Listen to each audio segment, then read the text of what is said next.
Welcome to the 3030 Health Podcast. The following discussion is for education and entertainment. It is not intended to diagnose or treat disease. Please do not apply any of this information without first discussing it with your doctor. Here is your host, Dr. Ruiz. Hello everyone, super excited about my guest today. My guest today is Kylene Terhune, the Tiny Fit Diva. She has been a previous guest on this show, and today we talk about an update to a whole lot of things that have happened in the past 6 months. This podcast is a little bit different than our usual interviews. It's a little bit more personal. I hope you enjoy the show.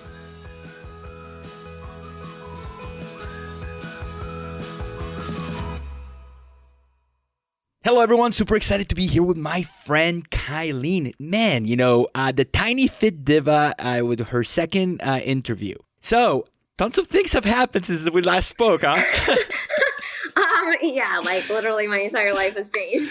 Yeah, but before we get into that, it's so fucked up, because it's like we do all this shit to be healthy and we do all this stuff to try to be ahead of, with our health, and let's avoid oxalates and lectins and, let's get some good sunlight, and then life kicks you in the ass. But yeah, for people that might not know, what's your hero story? How did you come into this health space?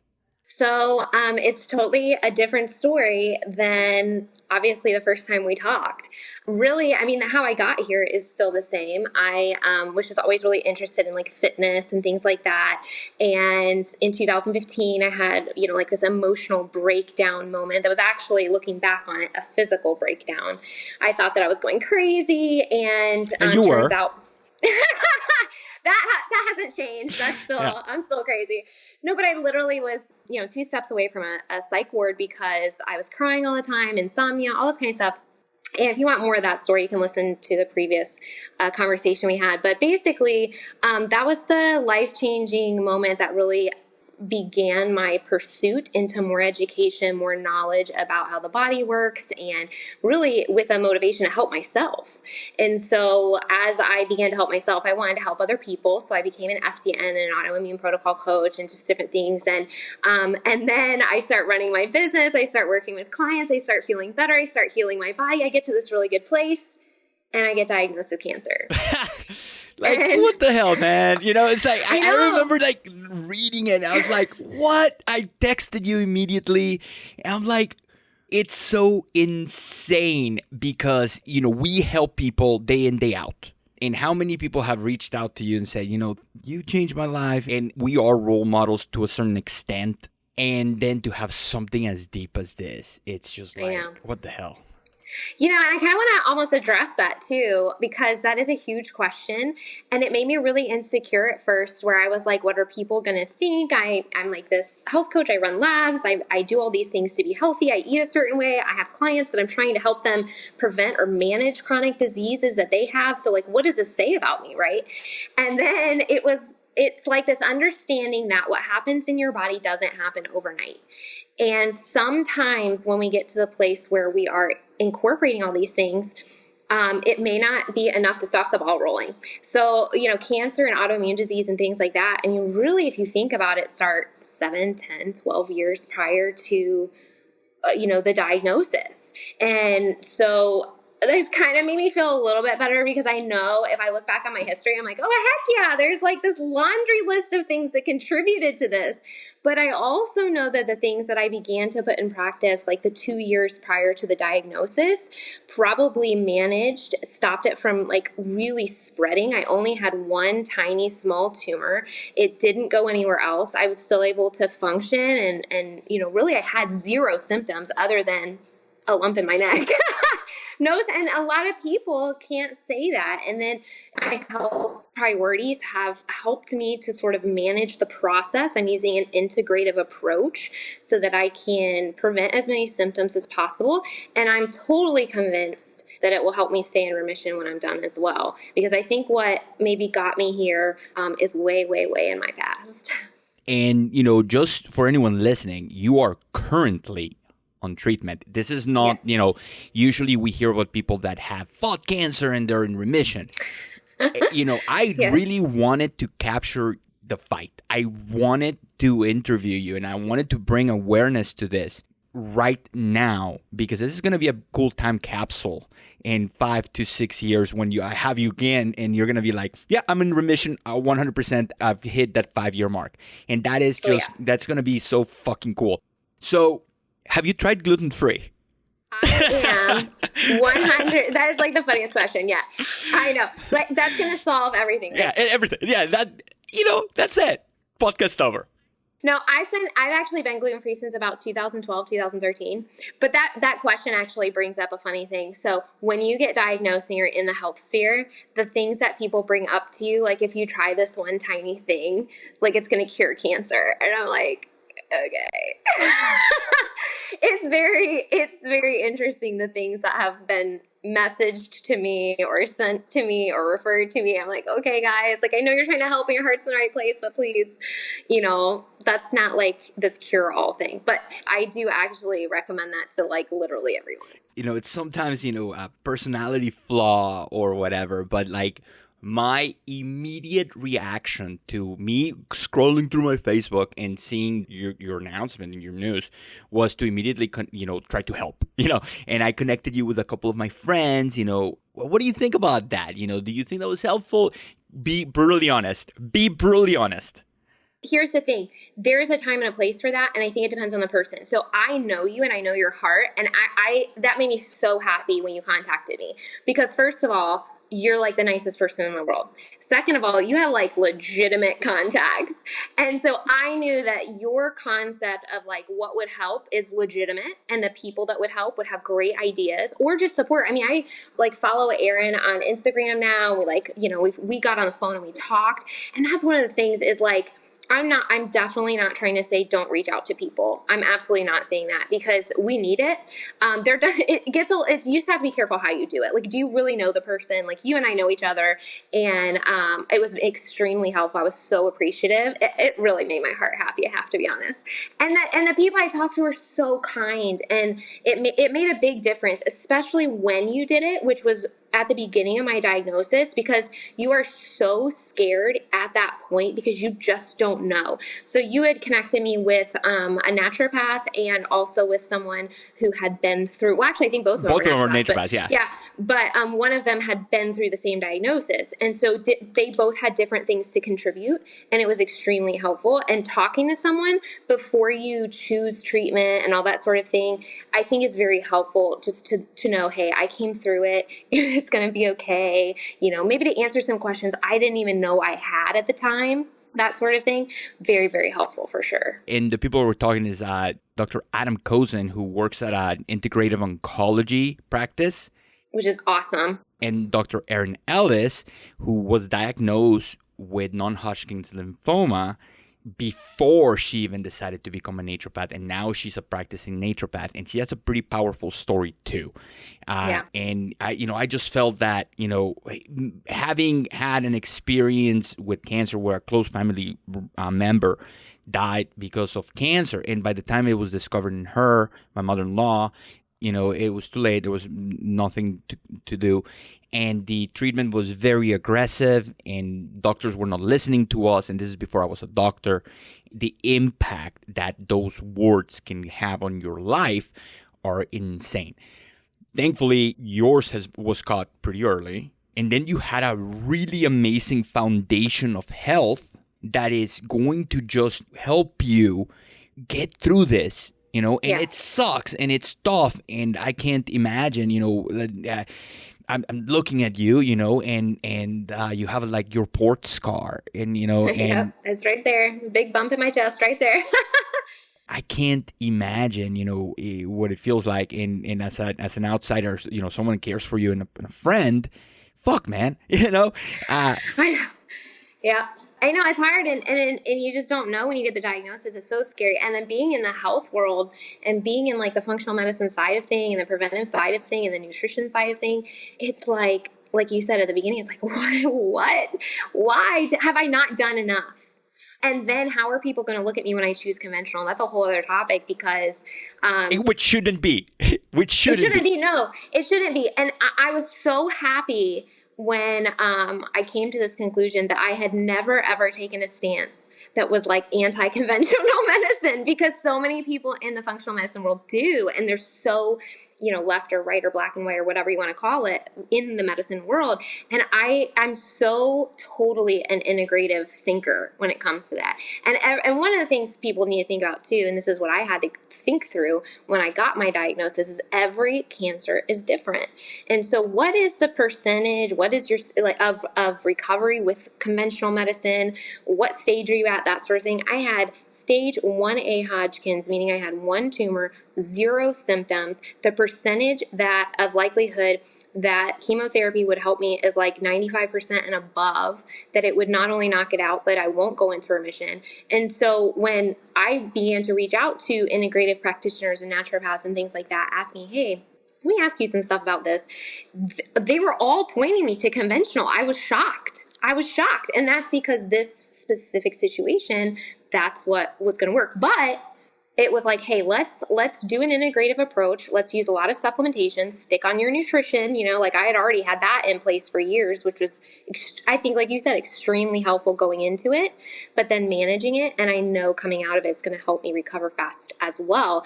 But I was talking to my husband the other day and I was like, I cannot imagine, because I've had some side effects. You cannot get through this without them. But you can negate as many as possible, and you can shorten them and make it livable.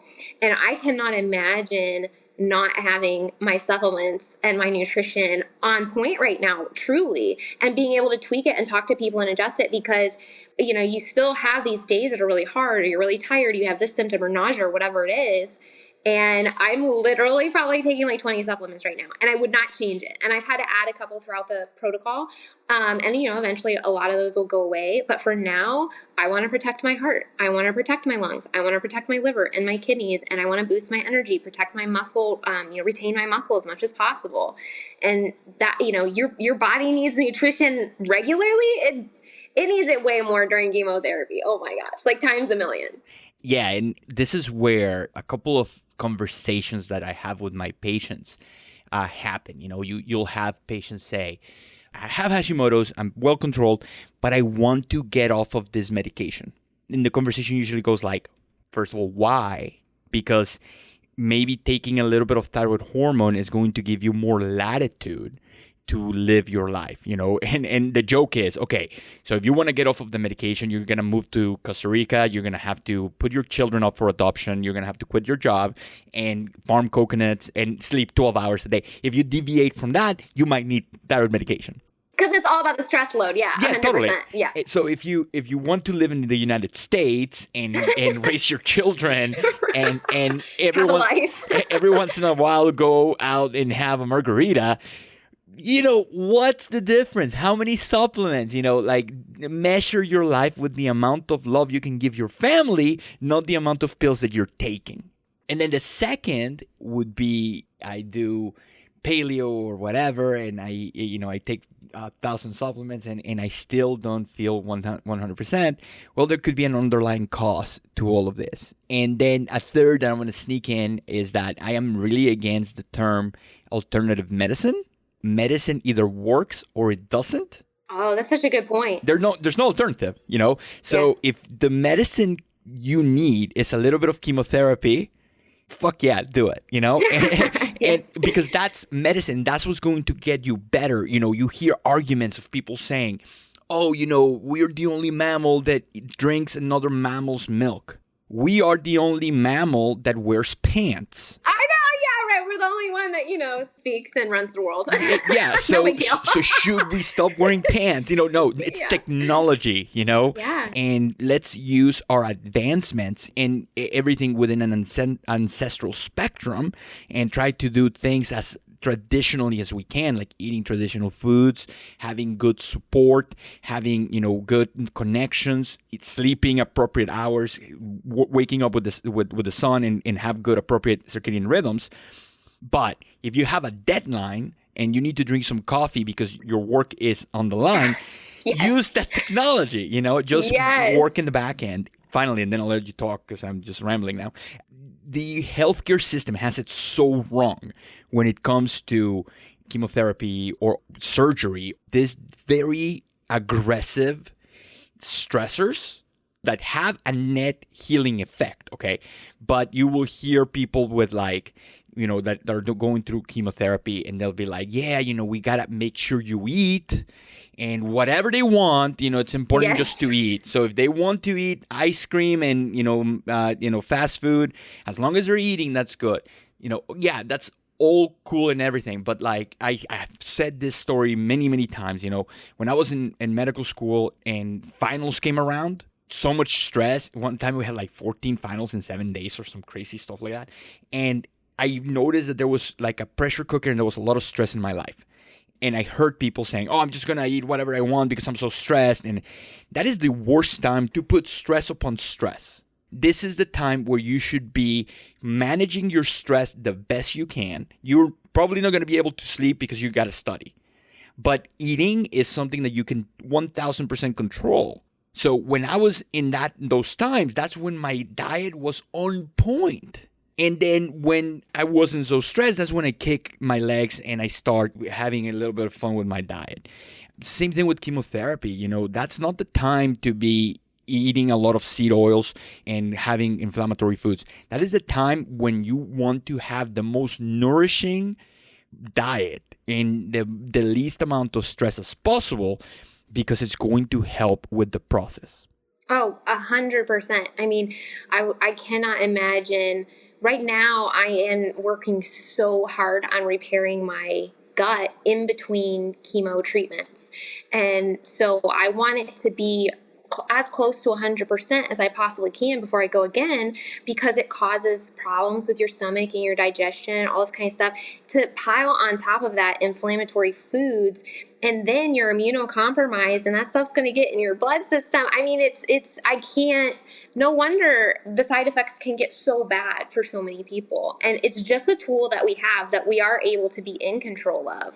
And so my goal basically is, during the 2 weeks that I have in between sessions, how quickly can I recover, and how quickly can I get things back to 100 or as close as I can get in between with that 2 week period? Because what is it, like is it 3 to 7 days or 7 to 10 days that your epithelial lining repairs itself? So as long as you're not bombarding it with more stressors every single time you eat and all this kind of stuff, maybe smoking or drinking or whatever in between, then give it that opportunity, and then take some supplements to kind of speed that process and give it the nourishment. You need so many different nutrients regularly to function, but when you're literally being drowned in chemicals every 2 weeks and toxins every 2 weeks, granted, take away a burden, which is the tumor, that eventually taking that away will be helpful. But in the meantime, it knocks you down really hard, right? You need all those nutrients to kind of speed up the process. Because if you don't, you feel bad the next time. So for example, the second treatment that I had, in between treatment 2 to treatment 3, I didn't get the recovery time because I got a little bit of infection. I ended up in the hospital. I had to be on an antibiotic. And so that one really beat me down. So the third treatment itself was very difficult, as opposed to if I get like that full 7 to 10 days in between where I really, really get to recover and kind of almost feel normal and really work on the food and the supplementation and boosting my body back up, then I can go back in and do it again. And even mentally, that is extremely helpful, because if you're feeling weak and tired and bad and achy and whatever, you don't want to do it again. You're like, I can't go. I don't want to feel nauseous one more day in a row. You know what I mean? But if you get that recovery time and you support your body in that way, you're like, okay, I can do this, because you go into it feeling strong. Now, that's my specific situation. I know a lot of people do chemo like 5 days in a row. The way mine's broken up is great because I get that recovery time. So for me, that's been very helpful. So walk us through, how did it all happen? Because you were asymptomatic. So what happened? Was it just like a regular doctor's visit, or? No, I never go to the doctor either. It's so horrible. So no, now when I did go, they were like, kudos to you, because it's kind of hard to feel. So I only had a lump in my neck. And if I rolled my shoulder back a certain way and turned my head a certain way, it would pop out like a golf ball. But I felt it. I think it was in December of last year. I don't know if I was just feeling my neck or just placing my hand there, whatever it was, but I felt a lump. And I was like, oh, that's weird. It's not on the other side. Did not hurt. Like when you have a cold or you're really, your limbs are swollen, they're usually achy if you have a lot of drainage or whatever. There was no pain. So of course you start Googling it, right? You're like, okay, swollen lymph, no pain. And Without it's like pain. lymphoma. Yeah. Right. Without pain, it's like lymphoma. And I'm like, no way, it's fine. So I think it was Christmas Day. I told my mom, hey, I have this lump in my neck. You want to see it? And she's like, you need to go see the doctor. And I was like, yeah, I'm going to schedule an appointment. So I think it was something around like January 8th. I had an appointment with the doctor. And then things just really started rolling. She gave me an ultrasound, a CAT scan, all the tests and everything. And February 8th, I had the diagnosis, but pretty much I went to get a biopsy. They did the fine needle aspiration biopsy.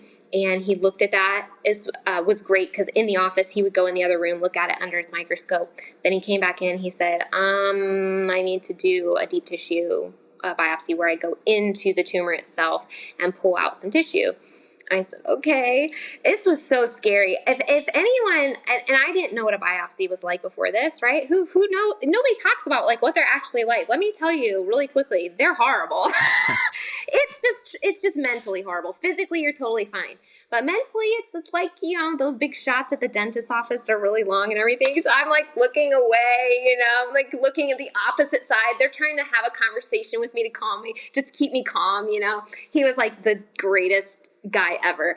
But he pulls the biopsy out, goes into the other room, comes back in and says, I'm really sorry. It looks like Hodgkin's. And at that moment was like the truth. I knew he just looked at it, himself, and he knows what he's doing, and he's exceptionally talented. My husband was in the room with me, and I had like tears. I was like, okay. So my husband and I actually decided right after that to go get some coffee and talk about it. So we just sat down and we kind of talked it through. And at that point, you're really in shock. And to be honest, you're probably in shock for about 2 months after that. Now, doing what I do, and luckily, like timing wise, I think it was just amazing how God had like allowed the timing of it to happen, because had I not been in the communities that I was in and doing the things I was doing, I think the process would have gone a lot faster. I wouldn't have felt like I had options, right?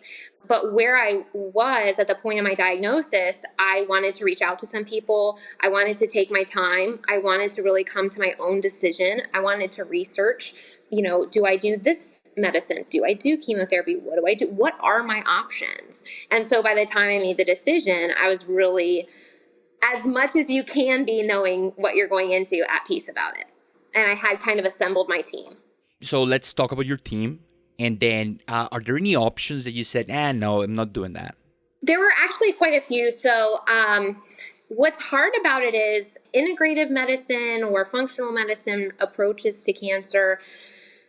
One of the things that's really, really hard about it is that there aren't a lot of, I see 20 testimonials of people that had Hodgkin's lymphoma that look exactly like me and my staging, that did this therapy, that did this treatment, and they were in remission. Whereas if I looked at, and again, this is my specific cancer, if I looked at chemotherapy, the percentage rates were so high and so good and so consistent.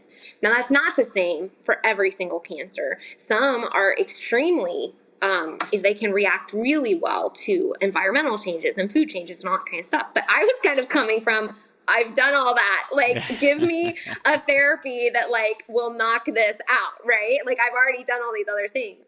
So I really went about assembling my team. We decided to go the conventional route, but there are places for people that want to be their own advocates, that want to do their research. There are places in the United States that offer integrative or alternative, like functional medicine, I guess, approaches to a cancer treatment, cancer care. There are places in Mexico and there are places in Europe. But part of what went into my decision making was I would have to stay at another facility away from my family. And so I chose to stay home with my family because my particular treatment, if I went the chemotherapy route, would be about 3 months, 6 treatments, 3 months. So I said, you know what, that's short term. I want to stay with my family as opposed to flying off to a facility that I'm not familiar with. Because, you'd probably have to fly to visit it to make the decision, and then you'd have to go again and stay for 3 weeks or however long it would be, right? And I didn't really feel like I had that guarantee that I wanted from those therapies that they provided for my specific case. So I chose the conventional route, but then I did hire an integrative naturopath. You know her, Heather Paulson. I think we talked about her. Mm-hmm. So I do work with her, and I'm able to Good check friend of mine. in. Yeah. Yeah, she's awesome. I'm able to either email or we have appointments in between, every other week or whatever it is, every 3 weeks. And I also wanted to work on the emotional piece. A lot of people view chronic disease or things that happen like cancer as emotional healing that actually needs to happen, like you're holding something in. So I'm working with someone on things like that. And then I wanted to, and this didn't quite work out timing wise, I wanted to work with a detox specialist. So I think I'm going to have to work with her more on the recovery end, because just the timing of, I thought I would have more time, but then when I went into fertility preservation, that was rough, and that knocked me out for like a month prior to treatment, and then went into treatment, and there's just no time to like really do anything else there. So those are kind of the people that I talked to and I'm kind of working with, in addition to an oncologist that is very open to kind of letting me do my thing as long as I communicate with her, which is another thing I think is really important for people. If you don't like your doctor or you feel bullied by your doctor, find a new one. Preach. Yeah. In the cancer community, I think it's so scary. You go in and they tell you like these scary percentages, these scary things about what stage it is. And we're really trained our whole lives to be totally afraid of this disease. And it feels like, cancer equals death sentence, and that's not always true. And you need somebody that is going to work with you and not bully you into a decision and not say you cannot eat healthy food. Like some doctors are so, that doesn't do anything. They're not just like do whatever you want. They're just kind of negative about being healthy, and the impact that can make. So you got to find somebody that's on the vibe that you want to be on. And it goes both ways, even in the integrative space. If you have someone that says, oh, you're just poisoning yourself with, they have to honor your wishes. Yes. And because you are you and you are the one that's making this decision, not them. Like, for example, I don't know how people feel about vaccines. I don't have any kids. How do you feel about vaccines? I want to know. Well, I can say this. I am like in the 1% of the population that has every single vaccine, including the smallpox vaccine. And that's basically saved for military and people that work at labs with monkeypox. So I have every single vaccine. I get the flu vaccine every year, because if I walk into a room and you have someone that is immunocompromised and I'm shedding virus and I'm the person who's making you sick, that's not do no harm. So when I took my Hippocratic oath and I became a doctor, I stopped being a civilian, and now I have a different set of standards. And sometimes I have to put myself at risk in order to care for my patients. So I'm not a good example, and I don't have kids, so I don't have to make the decision. Valid point. Yeah, but let's flip it. Let's say you are completely anti-vax, and someone walks into your office and is vaccinated. Are you gonna just throw your hands in the air and say, "I can't help you"?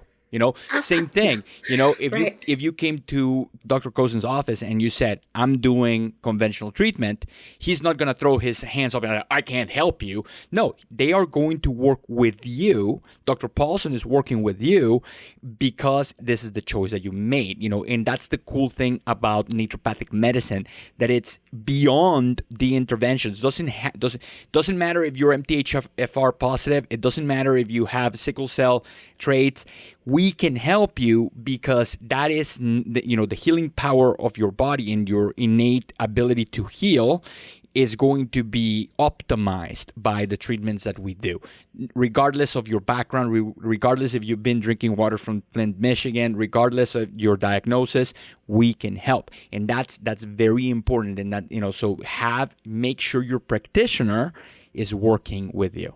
Yeah, no, I think it's incredibly important to be your own advocate. I think that's one of the things that in this diagnosis, people feel like they can't be for whatever reason. They don't know enough about it, or they feel like whatever the first doctor tells them is is what they need to do and who they need to do it with. And I think there needs to be this conversation about, no, you can switch doctors. It's really okay. You can, talk to different people, and that's okay. And you got to feel comfortable. If you don't, I mean, like you were saying earlier, the stress component when you're treating something like this, like it can't be there. Like you need a support system around you. You need to be able to relax. If you need to take time off work, whatever it is, but this should be almost like it's crazy. There's a lot of things that are going to go through your mind when you have a cancer diagnosis. It's in my mind, it's almost like this complete rebirthing. What I want to be doing and spending my time after this, how I want to identify myself, like all these different things, like what I want to do with my business is so different moving forward from this than it was 2-3 years ago. And that it's not going to be, this big cancer platform or anything. I know a lot of people will get a disease and then that's like their identity. That's not really how I feel, but it has made me reevaluate a lot of things in terms of how I want to spend my time. All of a sudden, abs don't seem that important. Well, okay, I know. Yeah, okay. Please, can we talk about that really quickly? Totally, definitely. Please, because all right, so I was just talking to my husband about rebranding because I've been the Tiny Fit Diva for maybe 4 or 5 years now, and I feel like maybe it's that long, maybe it's a little shorter. But when I started kind of getting into coaching and things like that, I was on the fitness nutrition side of things. And relatively quickly, like maybe within 1.5 years or 2 years of that, I kind of started merging into it's not as important to like work out every single day as it is to think about your long-term health. And so the Tiny Fit Diva, like tiny, I'm kind of short and petite, fit, that's what I was doing. I was doing fitness stuff. And Diva, I was an opera singer, right? So that doesn't really fit what I do with people now as an FDN and talking about chronic disease and long-term health and healing your gut and what you're eating now affects you like 30, 40 years down the road, and we want to prevent that disease. Like we talked about autoimmunity and cancer developing or at least being triggered like 7 to 10 years prior. Like we want to, work on those things now. And that's so much more important to me in my message than having shredded abs. As much as I want to be tan and have really long hair and be super shredded, my health in 20 years from now and my functionality and my energy and my ability to be mentally present with my family is so much more valuable to me than 45 minutes in the gym every single day. Yeah, and it's so funny. I have a shirt that's it says Paleo 2.0. Sustainability is greater than abs, Yes! I love it. Yeah, and maybe you got into this health movement because you planned a trip to Puerto Rico, and that's why you're working out. But in the end, it is so much deeper than that. It's about being able to get up from the bed when you're 90. It's about being able to be there for your family, being sharp in front of your patients or clients. It is so much more important than body fat percentage in the single digits. Oh my gosh, yes, 100%. Let's do some real talk. And and you can say no, and we can edit this out. I refuse. Yeah, I refuse, Okay, all right. What was the conversation like with your family and your kids specifically? And then the second thing that I want to ask, can you talk about chemo and like your experience, walking into the room and it just sounds so scary, and it is. And yeah. I see the pictures that you post. So I want to like kind of demystify it or actually talk about it. I don't think I've ever heard anyone talk about it.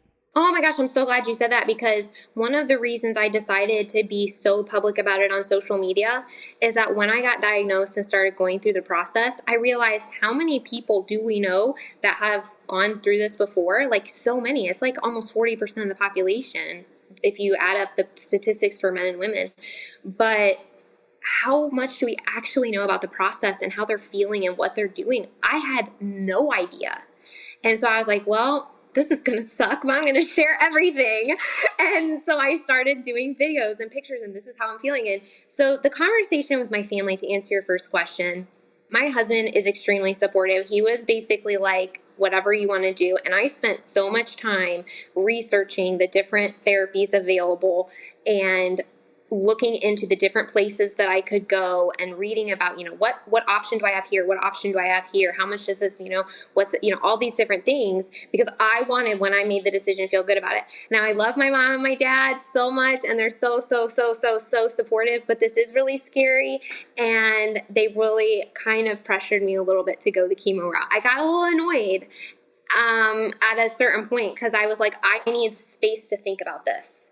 I need space to make my own decision. And ultimately I went that way, obviously. And they're super great about the health stuff and the integrative, and they're glad I'm doing that, et cetera. But it is difficult because I think everybody has an opinion when you get the diagnosis, especially if they're very close to you. Even if they want to be supportive, they have an opinion. And so if someone is diagnosed and struggling with that, I say you just have to maybe have a conversation with them, or have your husband have a conversation, or whatever. If somebody is like, really, you need a minute, but just give yourself the time to feel good about whatever you're doing. And don't feel bad about asking a lot of questions to as many people as you feel like asking before making a decision. So the conversations, I'm very lucky. I have an incredible support system. So really, it was okay. My parents obviously were worried. My husband was worried. But then we just became a team moving forward. My dad comes to like every chemo treatment. So let's talk about that. That was your second question. What's that like? The first one is so hard. I went into it with so much anxiety. But honestly, there's not a whole lot that happens during the treatment itself. So every week I get blood work done. So right before chemotherapy, I have to get blood work done so they make sure that I'm strong enough to get the chemotherapy. Then on the off weeks, they take my blood to see how I'm recovering. And so that happens every week regardless. And then on chemo days, I meet with the doctor, and she asks me about any symptoms I've had or anything that's happened over the past 2 weeks. And then when my blood work comes back and they review it, they approve me for chemotherapy, and then they order the medication. And then once that comes in, they start the process. But before chemotherapy, you get pre-medication drugs. So you get things like Benadryl and Tylenol, and I don't even know, 3 nausea medications, 3. What are you taking? Sofran? Phenagram? Zofran is the one they give me at home. I know Kytril is one that they give me through a bag. There's 3 different ones I don't even know anymore. I probably have them written down, but I have a notebook, by the way, is a great, if I could recommend to somebody that gets a diagnosis like this, get a notebook and write down your appointments and anything that's new and any question that you have, because you're going to forget it in between.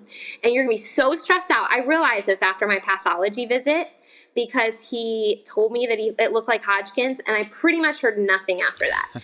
He was telling me we're going to have to run this test and this test to confirm it, blah, blah, blah, and I didn't hear anything. So get a notebook, write it down. During your treatments for the first couple, until you're familiar with it, ask the nurse, what are you putting in me, and write it down. And it's really helpful to do that so that you kind of get into the process and know what's happening. Again, being your own advocate. Don't just be like, all right, give me what you got. I don't even know what it is.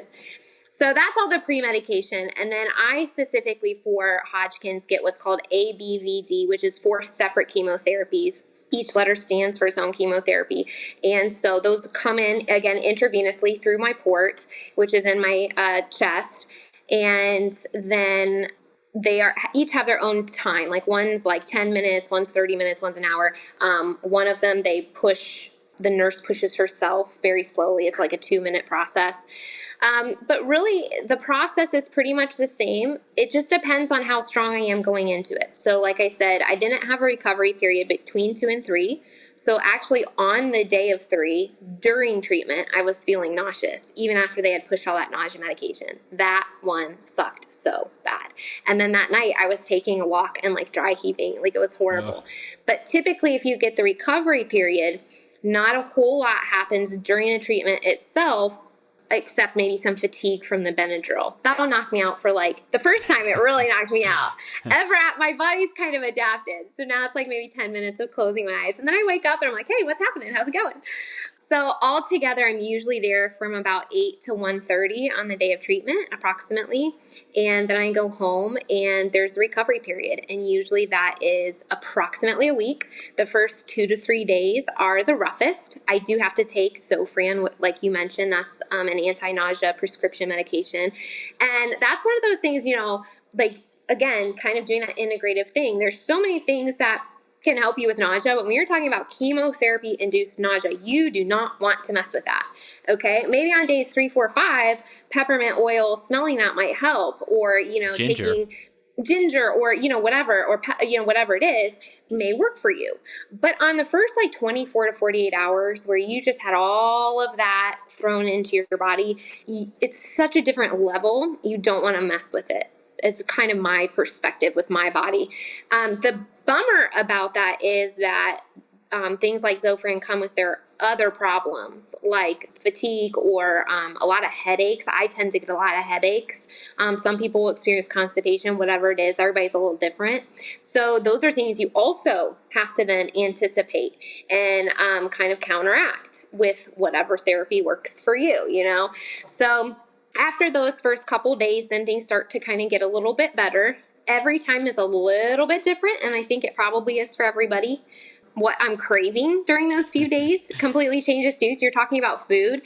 I think pretty much within certain guidelines, everything's up for grabs within the first 48 hours because it's like, what can you eat? Now, that doesn't mean I'm going to go get a milkshake. That's not my point. But I might not be having my regular balanced meals for that 48 hours because it's just trying to calm my stomach and, get enough and that sort of thing. And then I start to recover. And by about Thursday, Friday, about almost exactly a week after, I start to feel normal.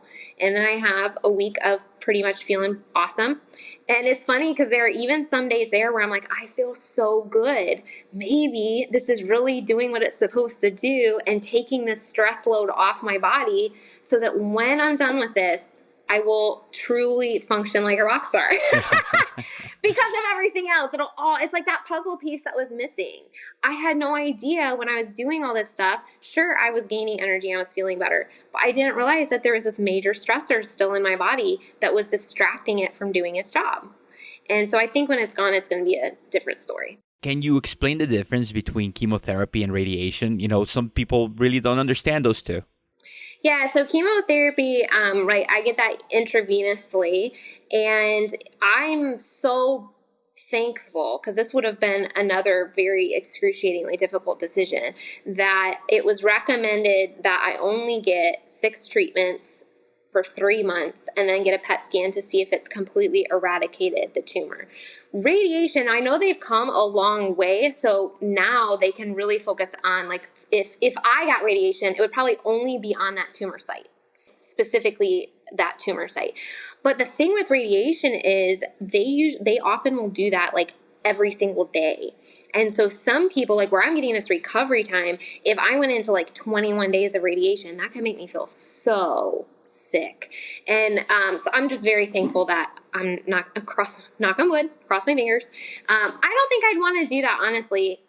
I can't say that. It's such a difficult, yeah. It is a difficult, I can't say that because I haven't been faced with it yet. Yeah. And, but it is a very difficult thing to go through. And a lot of people really struggle with that. But they are separate. So there's usually chemo, radiation, and surgery. Those are the conventional method therapies. If chemo and radiation fail, they'll offer things like maybe immunotherapy or stem cell therapy in some cancers. I am hoping that someday immunotherapy and things like that become the first line of defense. I think they're still considered kind of new. But immunotherapy, when I was deciding to do chemo, I was like, immunotherapy just makes so much sense because it's an immune problem that got me here. And it's struggling to fix it. Boost my immune system. Yeah. Let it do its job, right? And stem cell therapy, is coming a long way. So who knows in the next 20, 30, 40, 50 years if that's going to be the first line of defense. But those are other options kind of down the road as well. Yeah, so with chemotherapy, they're injecting literally chemicals, toxins yeah. that kill things that are reproducing faster than your cells. They're targeting the fast dividing cells. Or the fast replicating cells. So that's why it targets the tumor, but also why it targets your epithelial cells. So you're going to feel stuff in your sinuses, in your stomach, in your throat, in your stomach, in your intestines, because all of those are fast dividing, fast replicating, fast repairing as well, which totally sucks. Yeah. And that's why that's why I'm saying, like, oh my gosh, my first priority is how quickly can I get my gut back on track? Because that helps so much because it knocks that down. So that's why it works on the tumor and then everywhere else in your body, and your hair. That's why it works on your hair, gets rid of your hair. Although I will say, this is so funny. So after the second treatment, my hair started falling out, and it started falling out so fast. I was sure that the third treatment would be like, the cartoon tree with the branches and then like they all fall off. It stuck around. I actually there's a bunch of hair that stuck around, but I don't have any armpit hair. So it moved on to other parts of my body. I'm like, yes. Yeah, I don't have to shave. I'm like, that you can stay there as long as you want. Laser hair removal surgery. And then radiation, it's focusing some radiation on that tumor cell, and that fast dividing tumor cell is going to absorb it, but it does have some other side effects too. Yeah, that can make people feel super, super sick. Yeah, and I think it's less now, but I think it can burn your skin a little bit as well. Am I right there that it can have some negative physical effects in the area? They can focus the beam, to triangulation, and they can make it to where it penetrates at the exact spot of the tumor, but you do have some spillover, and you are radiating your body. Actually, my son explained something to me not too long ago because he's taking chemistry, and he was talking about the levels of radiation. And I can't remember what the names of them are, but basically you have the level of your microwave, and then the next level is X-rays, and then the next level is what you get for cancer.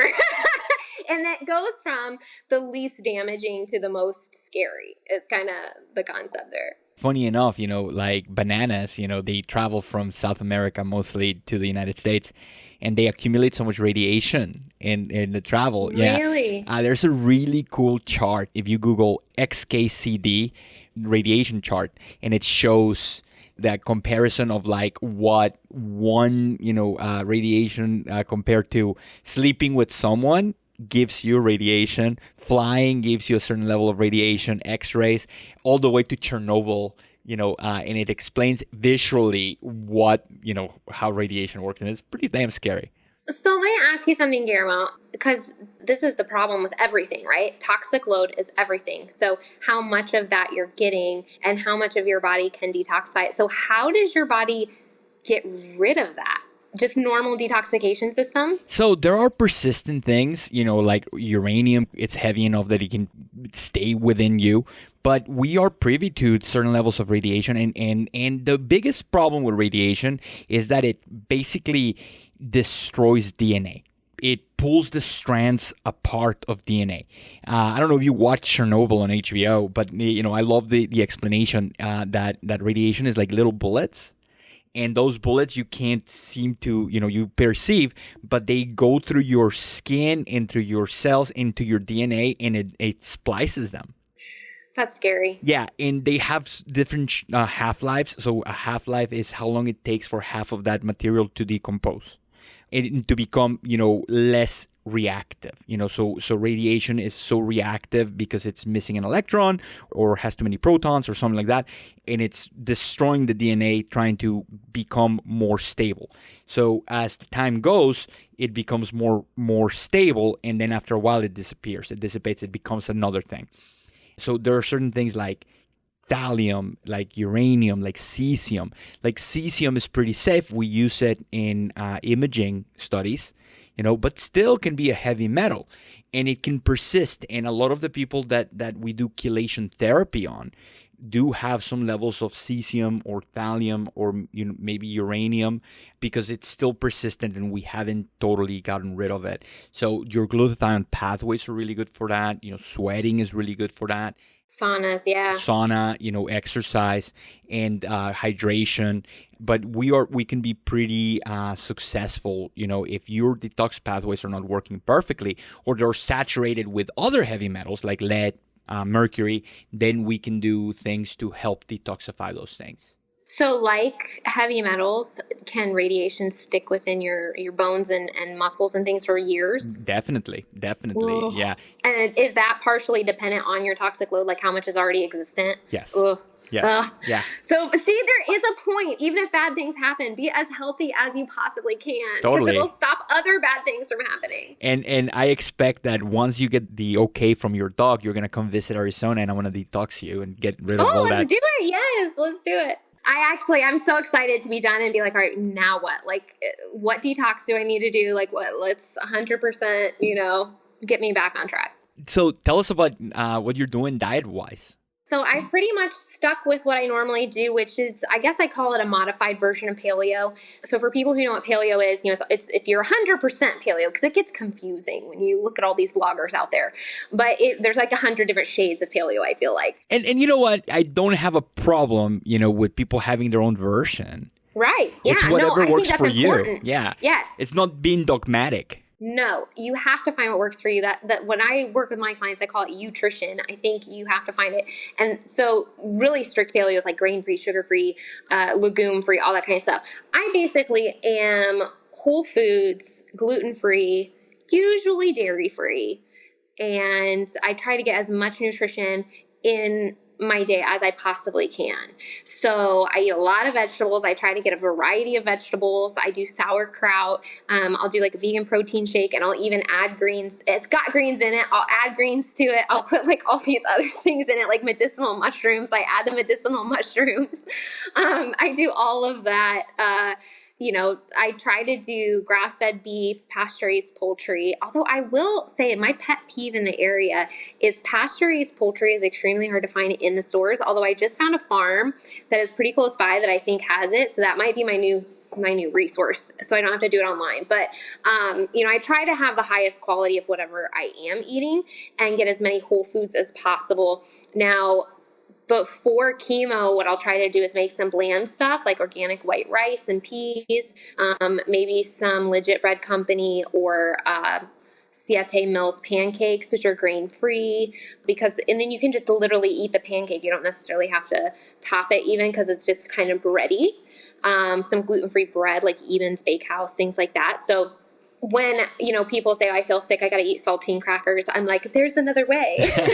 You can still get something that's bready and satisfying, but I try to do as much real food as I possibly can. And then what was your supplement regimen before and what is it now? Oh, geez. Oh, that's so hard to answer. So what was it before? Gosh, I'm trying to remember because that's been like 3 months. So let's rewind back in November of last year. If I had asked you, so what are your favorite supplements? Beef liver is a huge one for me because I notice a huge difference when I eat it.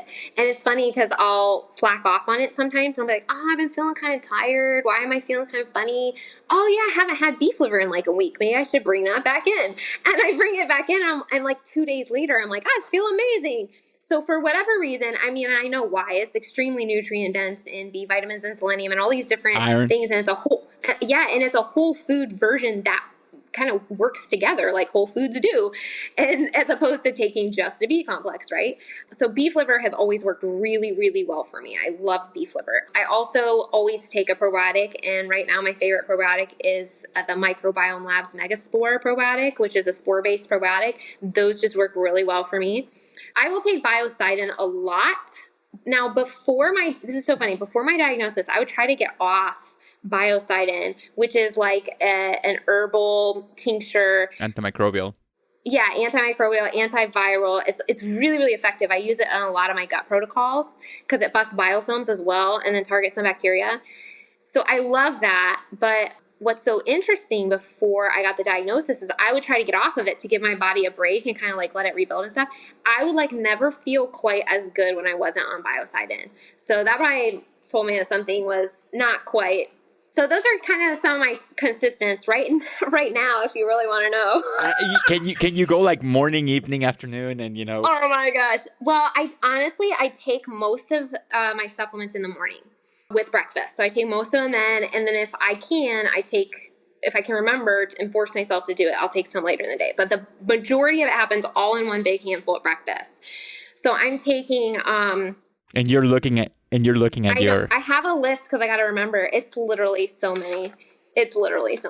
So, first of all, before my supplements, I do vitamin C IV treatments on the off chemo weeks. Cool. I do those in between. Yeah. So there is a place about 30 minutes down the road that I was getting Myers cocktails from, and they do the vitamin C. So I asked Heather if that was cool, and she said, yeah, do it on your off treatment week. So I go down, I get like 50 grams every time I go. Yeah. And then when I wake up in the morning, I drink some water. And if I have breakfast or whatever, I do some vitamin C, some acetyl L-carnitine. So that's going to help my heart, lungs, kidneys, and maybe neuropathy. L-glutamine. So I do this multiple times throughout the day. Again, this is to help that epithelial lining repair itself. So it helps my stomach, my small intestine, my throat, my nasal passages, all that good stuff. And so I'll take 10 grams of that 3 times a day. So I have a powdered version, and I also have something called GI Repair that is flavored and has 5 grams of L-glutamine, but then it also has marshmallow root and aloe and slippery elm and things like that. I take the GI Repair and L-glutamine together once a day, and then I take the L-glutamine 1 or 2 more times later throughout the day. I also take vitamin E. I take vitamin D. Immune system support. Yep. CoQ10 for my heart because and mitochondrial health in general. Yes. And one of the two of the biggest things that the particular treatment that I'm on can hurt is your heart and your lungs. So a lot of this is kind of tailored around protecting those things. So I take about 400 milligrams of CoQ10 a day. I just added in fish oil, and I'm going to totally forget the name of this. It's B6, I think. Peroxidine? Yes, thank you. And what else did I add? I know I just added something else. And B6 can help with nausea. Yes, and neuropathy. And so I also take a B complex. I take a ton of B vitamins. And then, of course, I try to take my beef liver. I am taking an ABX from Clear Labs probiotic as well right now. It's a Saccharomyces boulardii for my gut. I'm getting a little poochy, kind of down lower. And, a lot of this stuff can mess with your microbial balance, and you can have some overgrowth of the bad guys. So I'm trying to keep that in check as much as I can. And then in the evening, I will take my Megaspore probiotic again. I'll take 2 of those. Fish oil I'll try to take later in the day. Just, I don't want to burp it up all day. Curcumin is another great one for anti-inflammatory stuff. So yeah, it's a big handful in the morning. It is a large handful of supplements every single day. Have you tried any colostrum? No, I do have some in the closet, though. I have not been using that, but I have used it in the past, yes. So really interesting stuff that the colostrum does.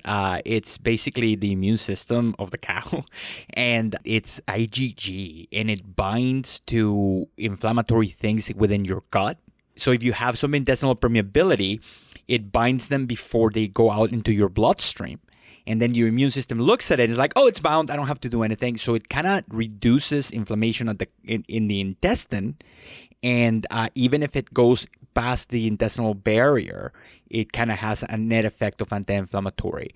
I use it a lot. I use it a lot with my patients that have a lot of intestinal permeability and a lot of inflammation. And, that combination of the GI Revive and the colostrum, money. It's just money, because you might be rebuilding that intestinal wall, but if there's still inflammation, you're going to have trouble rebuilding it. There's papers that show that 30 days of that combination basically reverses intestinal permeability. Oh, that's cool. There's a lot of trouble with people having an allergy to dairy, okay? And colostrum is made with milk. I don't personally believe that casein and whey and the albumin, which are the most allergenic proteins within dairy, are present in the colostrum, but there is a product called SBI Bioactive or SBI Protect by Orthomolecular Labs, and it's made with cow serum. So instead of being made with colostrum, it's completely dairy-free. I think there's, and I don't know how you feel about this, I think there's goat colostrum as well. I think there's camel too. Now, the cool thing about cow colostrum, okay, is that poor cows, they're exposed to grains and they're exposed to all these things that affect humans, and they're closer to us in the environment. So they're going to be more reactive to things that could be pathogenic to us. Oh, interesting. Yes. So remember, it's the immune system, Yeah. So maybe if you live in a place that has camels, and maybe those pathogens are going to be affected, because this IgG binds to Shigella and binds to... Because your immune system is an active, smart, intelligent learning thing. So that makes so much sense. I never even thought about that connection. So I think I would be more inclined to getting colostrum from a cow with Hashimoto's. Right? Something that has like a super crazy immune system that is attacking everything. So my body has, is attacking less things. But yeah, so SBI, SBI Bioactive or SBI Protect, I don't remember the name of it. It's a little bit more pricey, but it's dairy free. I think that regular colostrum would be enough, but you know how people in the health space are, and we were getting patients, and it's significantly more expensive. We were getting patients that would look at the label and would say made with milk products, and was like, I can't take this, I can't, no, I can't. Yeah. And when I don't think people really react to the colostrum like you're saying. No, I really think they're fine. No, it's IgG, and it's like, for example, you might be celiac, but if you're drinking something like whiskey that is distilled, that has no proteins, there's no gluten, you're not going to have a reaction to it. But, people read the label and it says, oh, made with wheat, and they're like, I can't have that. You might have... You just made so many people happy, Guillermo. Listen. I love me some bourbon, and, dropping the knowledge bombs. and there are exceptions to everything, of course. You might be allergic to the colostrum itself, but I don't think it's a big problem to a lot of people. Yeah, no, that's a great, and actually that'd probably be even more beneficial like the first 3 to 5 days after treatment, because that's when you're really recovering, and that would really kind of speed up the process and help you not get an infection from something or get more of the inflammation. That's really smart. So what's the plan? Where are you on? How many treatments have you done? How much? I am 2/3 done. Jeez. So awesome. I have 2 more treatments. I have one next Friday and then one 2 weeks after that. So I will be done July 19th.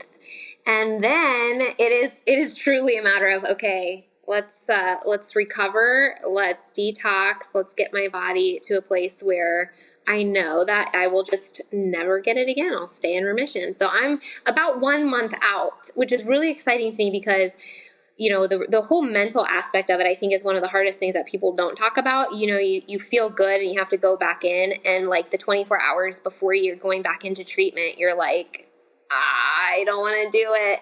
And then a couple days after treatment, it's even sometimes, depending on how tough it was, how hard it hit you, looking at pictures, like, you said I take a picture like during the treatment, I let people know it's like treatment 3, treatment 4, whatever. Sometimes even looking back at the picture like can make you nauseous. It's crazy. It is crazy. So the mental aspect of it is weird. So knowing that being a month out, when I'm done with that, what I'm feeling right now in recovery is only going to keep continue, and it's going to be a real actual recovery, and that I won't have to go back and get punched in the face again. I'm going to be so happy. I'm going to be like, God, I am so happy. It's amazing. And you get to ring the bell and. Yes, I know. I'm so excited. And we're going to go on so my husband and I usually take a birth anniversary vacation every year, because my birthday is one day and our anniversary is the next. And so we usually take like a full week together, and we weren't able to do that because it was right in the middle of treatments. And so we're going to take a remission awesome. Birth anniversary trip. I'm very excited about it. Where are you guys going? Well, we've been talking about Italy. Ah. So it would be my first European visit. So I think it'd be awesome. Before we leave, what would you want someone to have told you before you went into your biopsy, or even after? Or what is it that you were like, what? If someone had told me this. Regardless of the outcome, this is not what defines who you are. I think so many times we get a diagnosis, especially a scary, scary one like this, and we then become a cancer survivor or whatever label it is that you put on yourself. And then that's what identifies you. And it's so easy, especially during treatment when you're struggling, to really, really get wrapped up in that. But you have to remember what actually defines you, what helps you feel good, what's your purpose, who are you outside of this disease, because really it's got nothing on you. And it has nothing to do with who you are as a person and who you're going to be after it. And you have to hold on to that. I mean, part of that is just mentality, so key to healing. But the other part of it is when you're done with this, and maybe you will, but when you're done with it, maybe you don't want to hold on to it. Maybe you don't want to think about it anymore, and you don't want to let it scare you. Because I know a lot of people, when they get into remission, and I've thought about this, I was like, when I get that clear PET scan, I don't want to constantly be in fear that it's coming back. And I think that's something, again, where it can really wiggle into who you are and sink in and scare you. So regardless of the outcome, it's not who you are. And there's more to your life than this blip. What defines Kylene? That's a great question. So for me, there are a couple major things. My faith is number one, my family is number two, and my purpose in my business of helping others achieve the best health that they can achieve. That really gives my life a sense of purpose, and I love it so much. But then, you also have to throw in there things that make you feel good, that make you happy. And for me, that's singing. So while I'm not an opera singer anymore, I do ridiculous things on a karaoke app, and it makes me very happy to sing Disney songs.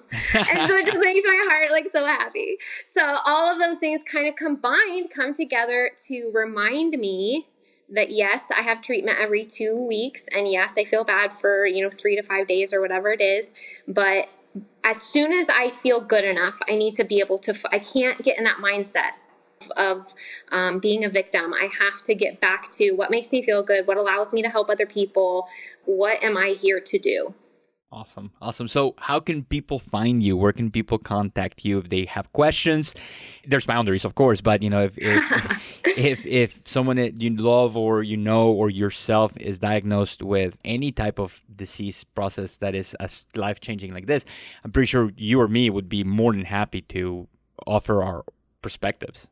100%. Yeah. I had people reaching out and said, if you want a phone call, I'm willing to talk with you. And I'd absolutely be willing to talk to anyone, going through this. You can ask questions or whatever you want. To find me, I have a website, thetinyfitdiva.com, at The Tiny Fit Diva on Instagram. On Facebook, I'm Kylene Griffith Terhune. So you can friend me, follow me, message me, whatever. And I'm happy to connect on any of those platforms. On YouTube, it's The Tiny Fit Diva too. And if you want something a little more streamlined than Facebook, YouTube's nice because I'll just post my live videos there, but you don't get all the other posts. Awesome. Yeah. So, the official, remission would be 5 years. And I'm sure we're going to be talking before that. But this is a cool time capsule, like I said at the beginning of the show. And I will ask the same question at the end. What defines Kylene? And maybe that's a question that I'll ask all my guests from now on. That's a good question. Thank you for, giving us this inside look into your life. I know it's super personal, and it's just pretty cool to be able to talk to you about this and get so deep and crazy into this. And I just want to say, fuck cancer. That's it. Okay, my friend made a shirt that says that, and I love it so much. I know it offends some people, but you know what? When you're 80 years or older, or you have a cancer diagnosis, you can say what you want. Yeah. That's how I feel about it. Whatever. Awesome. Thanks for being here, and I'll talk to you soon. Guillermo, you are just an amazing light in this community, and I appreciate you so much. I appreciate your friendship. I appreciate this podcast, and I'm just honored to be interviewed, so thanks for having me.